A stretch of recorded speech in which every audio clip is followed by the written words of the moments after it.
Welcome to the Adjunct CEO podcast with your host, the Adjunct CEO, Dean Akers. Tips, ideas, and interviews with top leaders to help you and your business when results matter. I'm looking forward to today. I've got kind of a funny story. I was meeting one of my folks this week, and we had kind of a interesting conversation as I share stories with all of you. We were talking about the young folks and how they don't understand. They need to learn to listen. And it was a flashback to me when I graduated from college. And I went to work for this company, and I started out as a warehouse parts runner. And so the warehouse was, picture this, about 50,000 square feet. It was a rectangle with the service window in what I would call the northwest corner. And that's where our customers would come up and say, I would like this part number, blah, blah, blah. And then we would get the parts, pull all the different parts from taking a list down and bring them back up and give them to our customers, both internal and external customers. So I'm there a week and I'm a parts puller. My job is to pull parts, and that's all I have to do. And so I'm sitting there and I go, my boss would sit there and give me a list of parts, and I'd run them all over the warehouse and pull them. And after about a week or so of this, I noticed that we were in the northwest corner was the window to hand out. In the southeast corner was a part, and I'm just going to share with you. This is how it resonates with me. I'll never forget the part number as long as I live. It was a 215502. 215502, and it was a filter. And it happened to be, coincidentally, the fastest moving part we had in the company. And it was exactly the furthest distance from our service window for our customers. So a weekend, I'm a young whippersnapper out of college, and everybody's kind of watching me. And I finally go to a local store that was the equivalent back in the era of a Walmart. It was a Zayre's. And I went in and I took out of my pocket, I don't remember, 50, 60 bucks. And I bought a little hand cart, 4 little wheels, kind of like a cart you'd push around with parts and stuff on it. I assembled it at my apartment and took it to work the next morning and went in about 20 minutes early. I rolled back to the back corner of this large warehouse and put about 20 of the 215502 filters on this cart.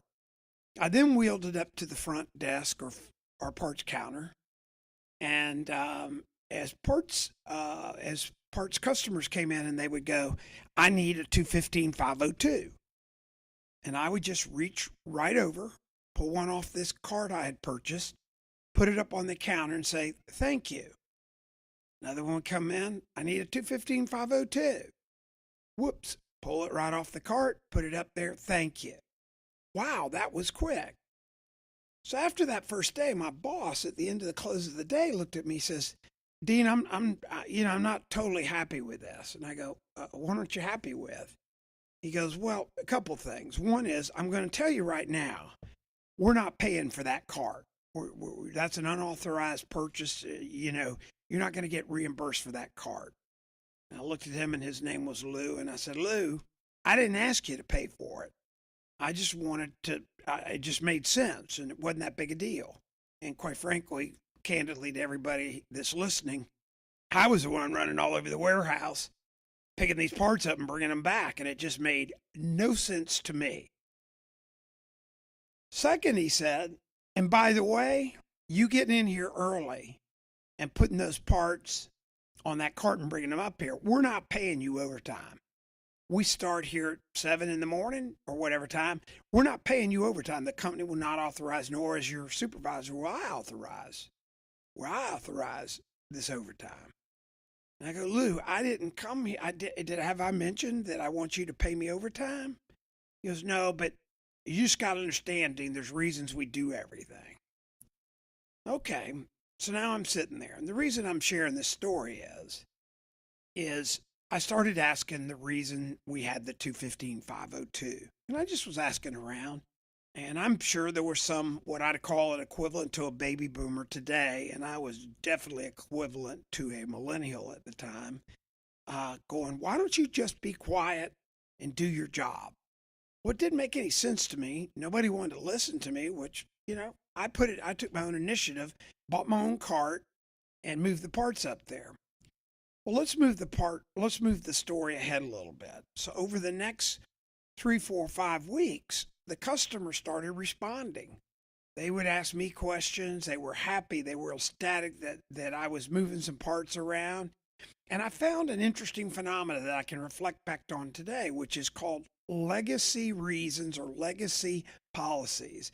And I've gone into numbers of companies over the last 35 years and go in and I start asking questions.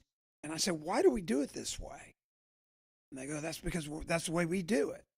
And I said, well, who told you? And they'll go, so-and-so. And then I'll go see so-and-so and I'll go, hey, why do we do it this way? Well, that's the way we do it, Dean. Well, how did it get started that way? Well, so-and-so said it. Well, next thing I know, this mystical whoever the ultimate first so-and-so was, it's not even close anymore. There's no logic to it. It's become a legacy habit. And I would encourage you, if you're in business or you're one of the millennials out there, challenge legacy habits. And make sure your company's not a victim. If you're one of the CEOs or owners of a business out there listening today, challenge those legacy ideas. Get your teams to challenge those legacy ideas. Is there a better way? Why have we been doing it? When did it start?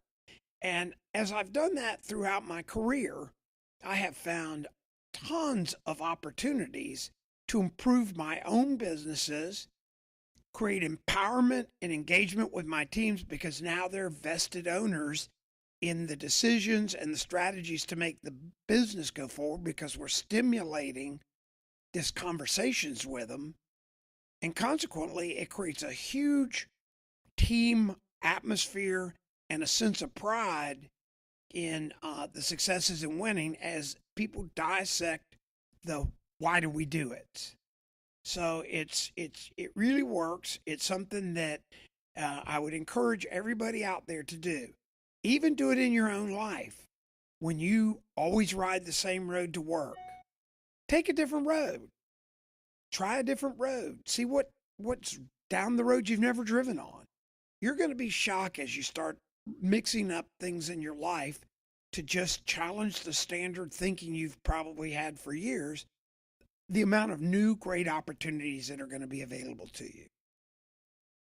And I think back now, and the reason for this story today is, as a guy that's 66 years old this year, and I hear everybody talking about how people don't understand, they need to just follow the policies and stuff. All I'm reminded of is that day in the warehouse where I was told not to do it that way. They were not going to pay for it, even though I paid for it myself. They weren't going to pay me overtime, even though I didn't ask. Everybody had every excuse to try to put me back in the box. And I got to tell you, they never got me back in the box. And we changed the culture, and I was blessed to have the opportunity to essentially lead that company in my 20s and really create a vested, empowered program with most of the folks there that made our company mega successful. As a matter of fact, revenues when we started this process that I got involved in were $50 million, and 2 years later we eclipsed $100 million with the same employees. And it was all about breaking out of the paradigm or the box we were stuck in of we've always done that this way. So all my baby boomer friends out there, challenge your millennials. They are sharp. They're very sharp. They have senses that we never had because they've been exposed to tools we've never had. They've got the internet. They've got all kinds of things. Do not assume they don't care. Do not assume that they're out there and just challenging everything. Because if you remember right, we did. And if you didn't, I did, for sure. So have a great week, and don't sleep on we've always done it this way. Get out there and bust it up. Get your teams busting it up. And if you're on a team, bust it up. Let's bust this thinking up. It's what makes great companies. It's what makes empowered employees. And it's what makes very successful groups. You guys have a great week. I'll talk to you soon.